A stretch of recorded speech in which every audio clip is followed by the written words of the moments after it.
오늘 그럼에도 불구하고라는 제목으로 함께 은혜를 나누겠습니다. 하나님께서 사람을 선택하셔서 당신의 역사를 이루시죠.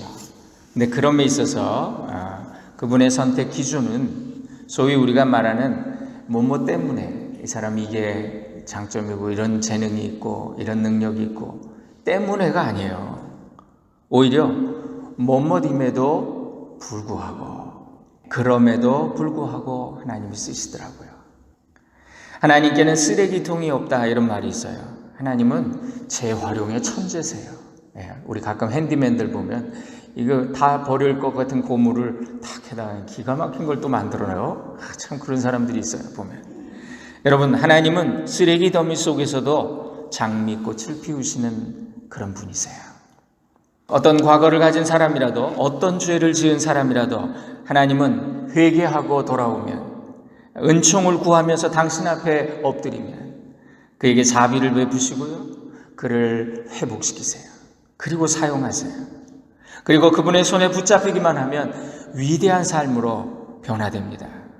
참 이런 걸 보면 얼마나 놀라운지 몰라요. 그렇기 때문에 교회는 하나님의 사람들, 부르심받은 사람들의 모임인 교회는 세상적으로 어떤 완전한 사람들이 모이는 클럽이 아니에요. 무슨 상위 몇 프로가 모이는 그런 게 아니에요. 마치 그 비유를 해보자면 고물상처럼 말이죠. 여기서 못 쓰는 고철, 저기서 못 쓰는 망가진 거, 이런 걸 모아가지고 말이죠. 핸디맨의 손을 통해서 이 고철이 모아가지고 이게 딱 용광로로 들어가서 싹 녹으면요, 새로운 것들이 주물에 부어져서 새로운 것들이 만들어지는, 그러니까 인생의 재창조가 일어나는 곳이 바로 교회다 이렇게 볼 수가 있어요. 오늘 본문 말씀에 보니까 나중에 예수님께서 시몬 베드로를 비롯한 제자들을 부르시는 그런 장면인데요. 그들은 자신들의 삶의 현장, 생존을 위한 일터, 이제 어부들이니까 고기를 잡고 밤새 고기 잡고 아침에 이제 퇴근하는 거예요. 자기의 생존을 위한 일터에서 투쟁하며 밤새도록 수고하고 땀을 흘렸는데 이상하게 그날따라 고기가 한 마리도 안 잡힌 거예요. 그래가지고 아무것도 얻은 것이 없는 그 상태에서 피곤한 육신, 지친 마음, 또 실망하고 낙심한 그런 모습으로 돌아와 이 해안가에서 정리를 하고 있는 거예요. 근데 이들의 모습을 보면 이거 우리 인생의 모습 아닌가요? 제가 종종 예수님이 부르시는 이 장면을 여러 번 설교했는데 정말 우리가 삶이 어려울 때마다 주님을 처음 만난 그 순간을 다시 회상해야 되지 않겠는가, 그런 생각이 자꾸 드는 거예요. 하루 종일 우리는 일주일 내내 고달픈 삶의 현장에서 부지런히 무언가를 찾아서 무언가를 얻어보려고 노력하면서 열심히 뛰어다녀 이리 다니고 저리 다니고 말이죠. 허탈한 심정으로 그러나 빈 그물을 거두어 올리는 거, 내가 이렇게 열심히 살아도 이게 뭔가, 그것이 우리의 인생이 아닙니까? 실패한 모습으로 이제 그물을 씻고 있는 시몬 베드로에게 예수님이 찾아와 기적을 보여주세요. 그를 제자로 부르셔요. 여러분, 이렇게 예수님 저기 시몬을 찾아가셨던 것처럼 오늘 우리에게도 찾아오셔서 우리의 마음 문을 노크하고 계세요. 오늘 본문 말씀을 묵상하면서 저는 한 단어에 주목을 해보려고 합니다. 비록 지금 그들의 상황은 이러이러하지만 그러나 그럼에도 불구하고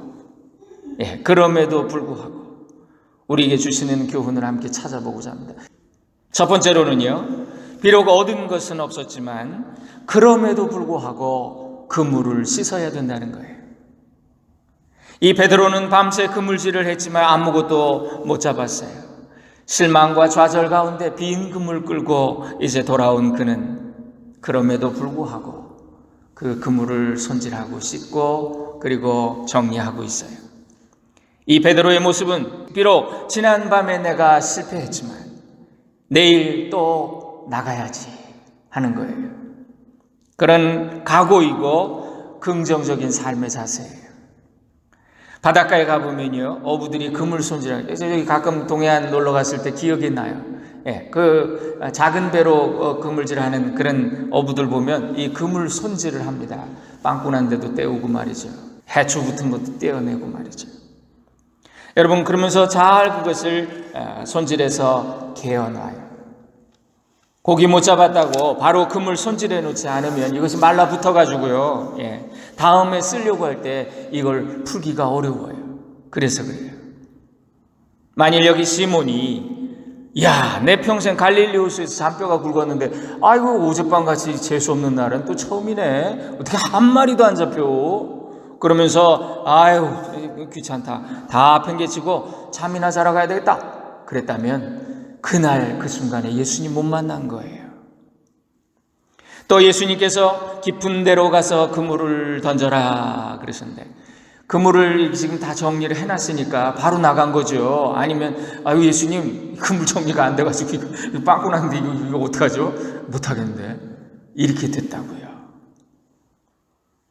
그래서 이런 말이 있습니다. 가장 큰 실수는 포기해버리는 것이다. 가장 심각한 파산은 의욕을 상실한 채 텅 비어버린 영혼이다. 그런 말이 있어요. 우리 인생은 기회의 연속입니다. 첫 번째 실패가 두 번째 성공을 거두는 계기가 되기도 해요. 열쇠가 되기도 해요. 여러분은 혹시 과거에 실패했던 기억에 매여 있지는 않습니까? 나는 할 수 없어. 나는 별 볼 일 없는 놈이야. 나는 구제불능이야. 나는 찌질이야. 포기하지 마세요. 그 실패했던 기억을 씻어버리고 또 하나의 새로운 도전을 위해 그물을 씻는 것. 그럼에도 불구하고 내일을 준비하는 그 사람에게 주님은 때가 되면 만나주시는 거예요. 사명 주시는 거예요. 찾아오시는 거예요. 우리 역사를 봐도 말이죠. 단 한 번의 그물로 그 성공을 거둔 사람 없어요. 단 한 번 시도해가지고 성공한 사람 거의 없어요. 첫 번째 시도가 실패했을 때, 왜 이게 실패했을까? 돌아보고 내가 이런 게 부족했구나. 준비하고 계속해서 새로운 도전을 통해서 기도하며 하나님 도와주세요. 마침내 승리를 거두게 되는 거, 이게 우리 인생이잖아요. 가장 위대한 전도자였던 바울, 하나님의 뜻을 오해하고 그는요 처음에 주님이 뭐라고 그러셨냐면 가시체를 두고 뒷발질하는 인생이구나 너는. 그 가시체 철조망에다 발길질을 했으니 얼마나 다리가 상하고 아프겠어요. 그런 인생을 살았던 거예요. 예수님을 오해하고 예수 믿는 사람 잡아 죽이는 게 하나님을 위한 일이다 이렇게 생각했어요. 아주 큰 실수를 했던 사람이죠. 여러분, 그런데 다메섹 도상에서 예수님과 만난 후에 그의 삶이 달라져요. 그리고 주님의 귀한 일꾼이 되지 않습니까? 여러분, 베토벤이 학교 때 선생님한테 그 생활기록부에 뭐라고 썼는지 아세요? 이 아이는 음악에 도대체 재능이 없다 이렇게 써 있었대요. 베토벤. 그리고 여러분, 우리가 2차 대전의 영웅이라고 노벨 문학상 수상한 윈스턴 처칠 같은 사람 보면요, 고교 시절에 그 영문학 시험에서 낙제한 그런 경험이 있는 사람이에요. 여러분, 그런데 그가 노벨 문학상을 받아요. 실패의 경험이 있습니까? 그럼에도 불구하고 여러분, 그물을 씻으세요. 이미 해봤어요. 그거 안 될 거예요. 안 돼요. 내가 해봤어요가 아니라, 그래요. 주님 안에서 내가 다시 한번 도전해 보겠습니다 라고 말하세요. 과거의 아픈 기억에서 벗어나 새로운 소망을 가지고 도전할 자세로 준비할 때 주님은 그럼에도 불구하고 우리를 부르셔서 새로운 기회를 열어주신다는 거, 이거 믿으시기 바라요. 두 번째로, 비록 빈 배였지만 그럼에도 불구하고 주님께 내어드려라 는 그런 교훈이에요.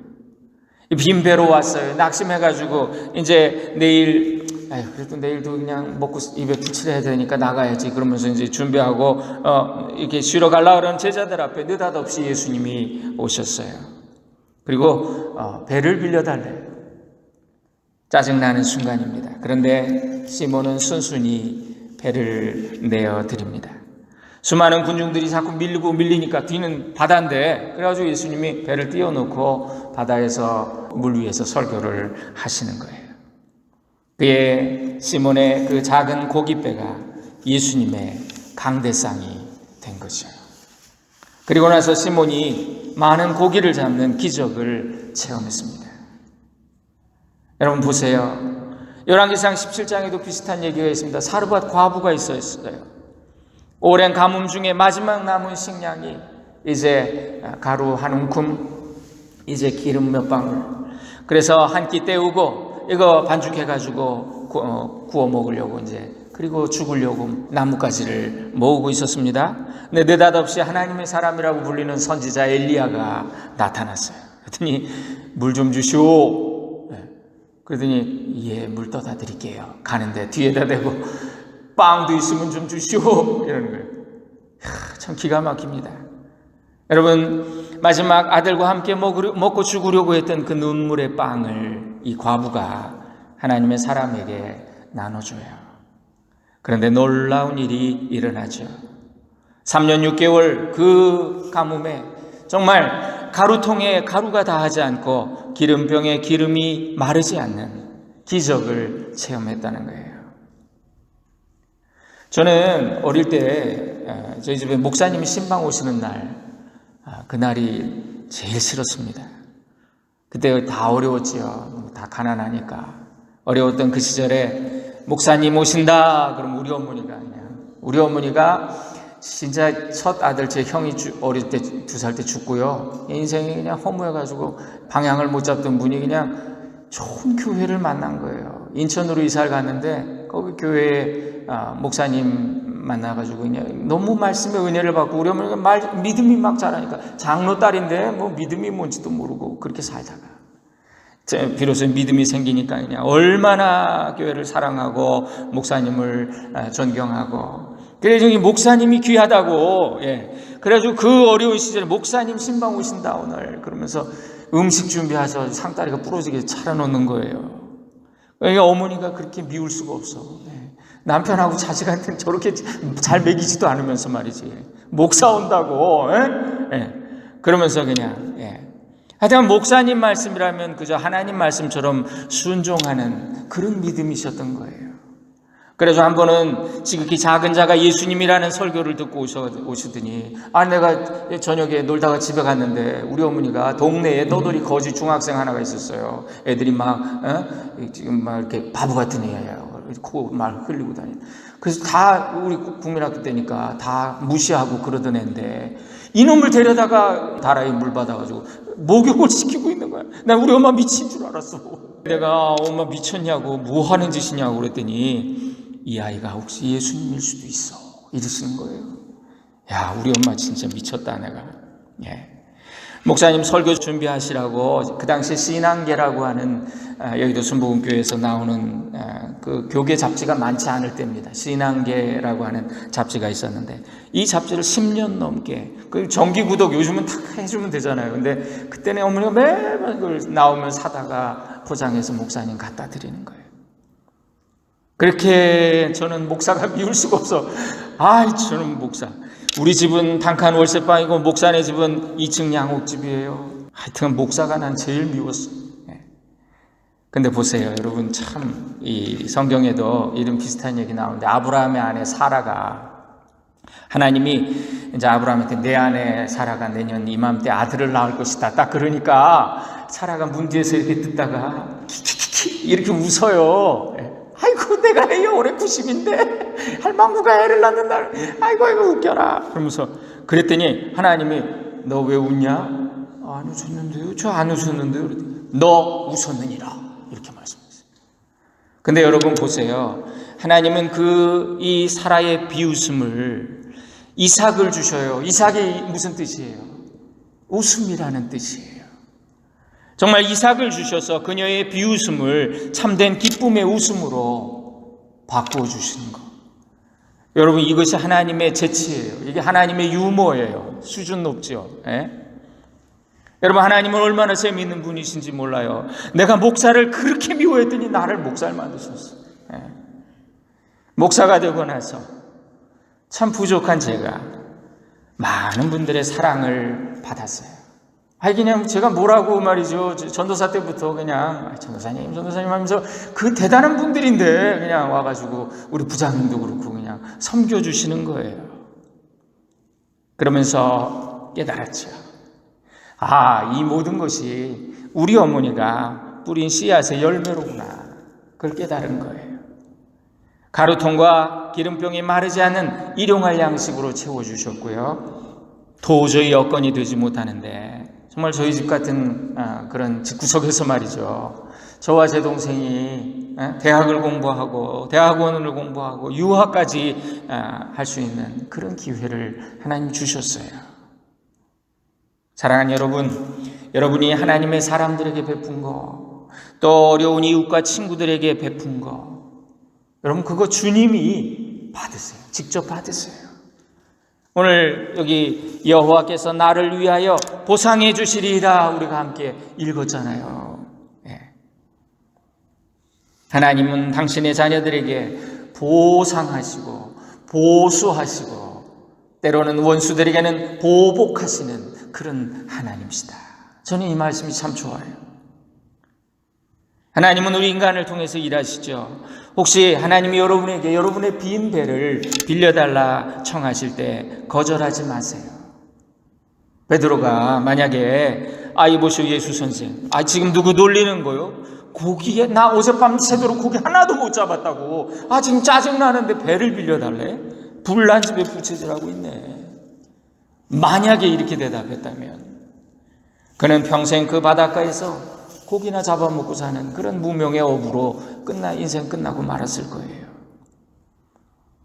여러분의 빈 배를 주님께 내어드리세요. 그럼에도 불구하고 주님께 드리세요. 우리 찬양 가운데 이런 찬양이 있습니다. 나의 모습, 나의 소유, 주님 앞에 모두 드립니다. 모든 소망, 모든 괴로움, 내 모든 눈물 받아주소서. 나의 생명을 드리니 주 영광 위에 사용하옵소서. 나의 사는 날 동안에 주를 찬양하며 기쁨의 죄물 대리 나를 받아 주옵소서. 나의 모습, 나의 소유, 주님 앞에 모두 드립니다. 그죠? 이거 우리의 고백 됐으면 좋겠어요. 세 번째는 비록 이해할 수 없지만 그럼에도 불구하고 순종하라는 것입니다. 여기 이 시몬은 고기잡이로 잔뼈가 굵은 사람입니다. 고기잡이에 있어서 그는 전문가예요. 여러분, 그에게 하신 예수님의 말씀은 이해될 수 없는 것이었습니다. 마치 여러분 건축 현장에서요, 기술자들이 뭐 할 때 거기 이렇게 훈수 두려고 그러면요, 그 사람들 반대로 합니다. 우리 건축하는 권사님 한 분이 얘기를 하는데, 이 사람들이 그 기술자들 곤주가 있습니다. 전깃줄을 집어넣으려고 이제 파이프를 속에다 묻잖아요. 그래가지고 전깃줄을 묻어보면 중간에 들어가다가 안 들어간대. 그래가지고 이제 이렇게 길이를 따라서 고기를 따보면 고기 못을 하나 딱 박아놨대. 그걸 다 먹으라 이거지. 그러면서 자기가 그때 무슨 잔소리 한마디 했다고 기분 나쁘니까 거기다 못 박아가지고 이걸 시멘트를 발라버린 거야. 이런 사람들입니다. 그러면서 곤조가 있다는 거예요, 이 기술자들이. 여러분, 이 시몬이 말이죠, 고기가 안 잡히는 대낮에 그것도 깊은 데로 가서 고기를 잡으래요. 예수는 목수잖아. 자기가 뭘 알아, 고기 잡는 거. 그리고 갈릴리 어류들은요, 주로 그 표면에 서식하는 표층 생선이래요. 그 상식이래요, 그게. 깊은 데서 고기 잡는, 이건 말도 안 되는 얘기인데, 비록 이해할 수 없었어요. 그러나, 그럼에도 불구하고, 이 베드로는 이렇게 대답합니다. 주님이 말씀하시니, 내가 순종하겠습니다. 내가 그물을 내리리이다. 그때 그물이 찢어질 정도로 2배에 가득 잠길 정도로 그렇게 고기를 잡는 기적을 체험했던 거예요. 여러분, 믿음이 무엇입니까? 믿음은 경험과 이성과 지식을 초월한 곳에 믿음이 있어요. 믿어지는 것이 그래서 은혜예요. 이건 믿어져야지, 믿으려고 하면 잘 안 돼요. 왜? 경험과 이성과 지식을 초월해 있기 때문에. 나는 다 알아야 믿겠다. 이건 이해와 지식의 수준에서 하는 말이에요. 근데 신앙은요, 알고 믿는 게 아니라 믿음으로 아는 거예요. 요한복음 6장 69절에 베드로는 이렇게 고백을 했습니다. 내가 믿고 알았사옵나이다. 내가 믿고 알았사옵나이다. 신앙은 자신의 한계를 겸손히 인정하고 그것을 뛰어넘는 모험이고 용기예요. 그러므로 믿음에는 용기, 결단, 순종이 필요한 거예요. 그게 따라와야 돼요. 우리가 나아만 장군 이야기 함께 나누면서 나병으로 죽게 된 나아만 장군이 말이죠. 그 예물을 다 싸들고 엘리사를 찾아왔는데 자존심을 긁어놓는 얘기를 하는 거예요. 나와보지도 않고 말이지, 나와보지도 않고 몸종시켜가지고 저 요단강에 가서 물 7번 씻으시랍니다. 그의 자존심, 그의 이성, 그의 경험과 체면은 엘리사를 용납할 수가 없었어요. 에이, 기분 나쁘다, 가자.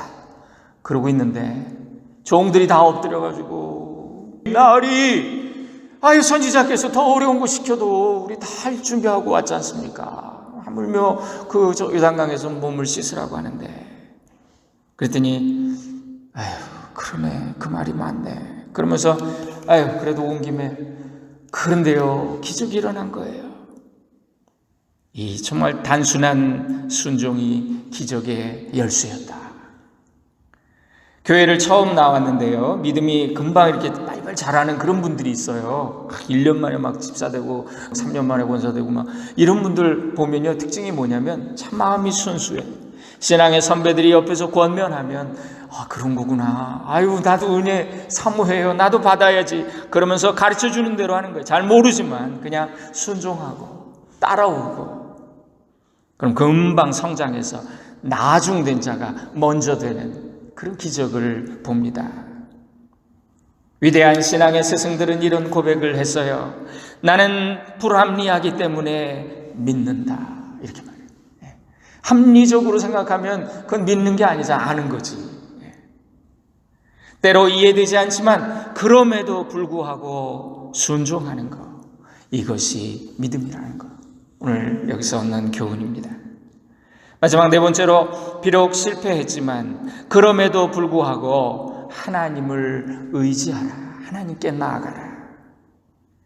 왜 예수님은요, 예루살렘의 그 많은 지식인들, 바리새인들, 율법학자들, 그런 부자들 다 마다하시고 말이죠, 예수님 제자를 선택했는데 다 무식해, 한결같이. 제 많은 세리, 이런, 그리고 창녀, 이런 사람들 그냥 제자로 부르시는 걸 보면, 여러분 왜 그랬을까?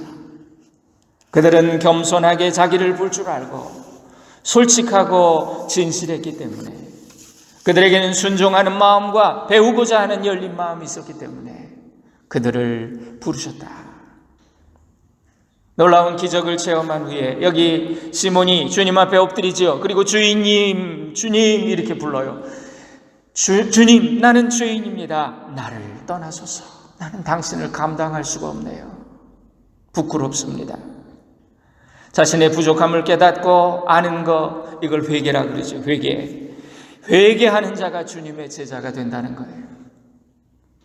내가 고기 잡는 일에 내가 베테랑이야, 당신이 뭘 알아? 라고 할 수도 있었겠지만, 이 베드로는 예수님 앞에 무릎을 꿇어요. 이건 무슨 실력으로 되는 것도 아니다. 이건 능력으로 되는 것도 아니다. 저분은 도대체 누구실까? 주님 앞에 무릎을 꿇고 제자가 돼요. 여러분, 성 프란시스의 유명한 일화가 있습니다. 제자가 되려고 2명의 사람들이 찾아왔는데요. 프란시스가 저 밭에 가면 배추가 있는데 배추 뽑아가지고 뿌리가 하늘로 가게 뒤집어 심고 오시오, 이랬더니, 그랬더니 한 사람은, 이 성 프란시스가 나 소문 듣고 찾아왔는데 이 사람 객지 생활 오래 하더니 정신이 이상하다, 이게 무슨 말도 안 되는 소리냐. 근데 한 사람은 무슨 뜻일까, 이분이 무슨 생각으로 이런 걸 시키실까, 그래가지고 간 거예요. 한 사람 떠나고. 여러분, 프란시스가 왜 이런 이해할 수 없는 일을 시켰을까? 이제 그 수도사가 되고 수도원에 들어오고 자기 제자가 되면요, 이 탁발승이잖아요. 돌아다니면서 구걸하면서 먹고 사는 거야. 그러면서 수많은 핍박과 그런 걸 받으면서 그렇게 전도를 하는 그런 복음의 증인인데, 불 속에라도 들어가서 예수님 전하려면 어떤 상황에서 어떤 말씀이라도 아멘으로 받고 순종할 수 있는 겸손과 순종이 있어야 되기 때문에 프란시스가 이런 일을 시킨 거예요. 여러분, 가톨릭은요, 사제들이 서품을 받을 때, 우리식으로 말하면 목사 안수를 받을 때 절대 복종을 서약합니다. 그래서 그들은 이렇게 가운 입고 이제 사제가 되면서 사제로 서품 받으면서 땅바닥에 이렇게 다 납작 그냥 엎드려요. 땅바닥에. 이제는 나와 의견이 달라도 내가 이제 사제가 됐으니 주교님의 말씀에 나는 절대적으로 복종하겠습니다. 교회 권위 앞에 내가 복종하겠다는 그런 약속이에요. 그래서 가톨릭은 하나로 유지가 돼요. 이건 우리가 정말 부럽고 또 본받아야 될 점이겠지요. 근데 부끄럽지만 우리 개신교는 어떻습니까? 일단 목사 안수 받으면 누구 말도 안 들어. 선배도 없어. 자기 그냥 생각대로. 그러니까 나는 옳다, 넌 그거 틀렸어. 그래서 분열되고 장로교 같은 경우는 교파가 200개래요. 200개 교단이. 그나마 그냥 감리교는 그렇게 싸워도 말이죠, 이거 안 갈라지고 하나로 유지하는 거 기적입니다. 이거. 여러분, 참 부끄러운 일이에요. 우리 예수님의 제자들, 예수님이 선택한 12사람을 그 이력서를 현대의 인력 컨설팅 회사에다 보내가지고 평가를 받은, 그러면 어떤 결과가 나올까? 그런 재미있는 글이 있어요. 일반적으로 그들은 학력이 너무 낮고 경험이 부족하고 단체관념이 없고 협조정신이 약하다. 이렇게 이제 평가를 한다는 거예요. 예를 들면 베드로, 감정적인 사람이죠. 급한 성격. 빌립은 매사에 늘 계산적이고 또 모험심이 부족하고, 또 안드레 상황 판단에 어두운 사람이에요. 또 요한과 야고보 단체에 대한 애사심이 결여되고 뭐 그러잖아요. 주님 영광의 자리에 오르시면 하나는 우편에 하나는 좌편에 저희들 써주세요. 하여튼간 이기적인 사람들. 알페오의 아들 다데오와 야고보 사회혁명을 노리는 이거 완전히 극좌파거든 이거. 과격한 불온 사상에 감염된 자들. 그리고 레위와 마태, 전직이 뭐예요? 세리예요, 세리. 그 당시에 사람들이 제일 손가락질하고 좀 매국노라고 그렇게 지탄받는 인물들. 도마는 어때요? 도마. 매사에 의심 많고 신뢰를 줄 수가 없는 그런 인물이에요. 이 사람들 모두 인사청문회 통과되기 어려운 사람들이 적합하지 않아요. 당신의 그 구원 사역에 적합하지 않아요. 이렇게 평가받을 거라는 거예요. 유독 한 사람 긍정적으로 검토하고 뛰어난 인물로 평가할 될 사람이 있다면 가룟 유다 정도입니다. 그는 상황 판단이 빠르고 제 계산에 능하고 사사로운 감정에 치우치지 않는 냉철함을 가진 인물입니다. 이렇게 평가할 거라는 거예요. 현대 경영학으로 보면 말이죠. 기준으로 보면. 객관적으로 보면 이 분석은 맞아요. 그러나 세상이 보는 눈과 하나님의 눈은 항상 다르지요. 하나님의 평가는 세상의 평가와 달랐습니다. 고린도전서 1장에 보니까 하나님께서는 세상에 미련한 자들을 택하사 지혜 있는 자들을 부끄럽게 하시며 세상에 약한 것들을 택하사 강한 것들을 부끄럽게 하신다. 그것은 아무 육체라도 하나님 앞에서 자랑하지 못하게 하려 하십니다. 그렇죠. 나의 작음을 알고 그분의 크심을 알게 될 때에 거기 정말 참된 지혜가 열리고 참된 소망이 열리고 하나님의 뜻을 알게 되는 거예요. 그것이 부름받은 일꾼의 자세예요. 이것이 믿음이에요. 오늘 말씀, 비록 나약하고 한계와 실수투성이었던 시몬 그리고 제자들이었지만 그럼에도 불구하고, 영어 단어 nevertheless, 참 너무 멋있는 단어. 그럼에도 불구하고 하나님은 고쳐 쓰셨습니다. 그 하나님을 찬양합니다. 주님 앞에 겸손히 엎드리는 믿음의 종들이 되어야 하겠습니다. 여러분, 정말 하나님이 이런 사람들도 쓰셨다면 나를 못 쓰시겠어요? 내가 좀 부족하고 나도 내 본전을 아니까 그냥 하나님 앞에 늘 죄송할 뿐이죠. 그러나 그럼에도 불구하고 하나님이 쓰시면 놀라운 일들이 일어날 거라는 거. 주님 앞에 겸손히 엎드리는 믿음의 종들 되셔서 하나님의 일꾼으로 아름답게 쓰임받는 저와 여러분, 우리 교회 될 수 있기를 주님의 이름으로 축원드립니다. 기도하겠습니다. 오 주님, 저를 지으시고 부르시고 당신의 일꾼으로 보내주신 분이 하나님이시며 주님의 크신 은혜임을 고백합니다. 여기까지 걸어온 길 내가 잘나서 산 것이 아니었습니다. 다시금 깨닫습니다. 걸음마다 자옥마다 주님의 은혜였음을 고백합니다.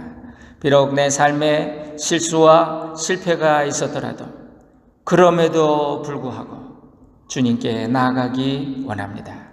우리를 만져주시고 우리를 회복시켜 고쳐주셔서 주님의 선한 도구들로 사용하여 주시옵소서. 우리 교회도 주님 그렇게 사용하여 주시옵소서. 예수님의 이름으로 축복하며 기도 올립니다. 아멘.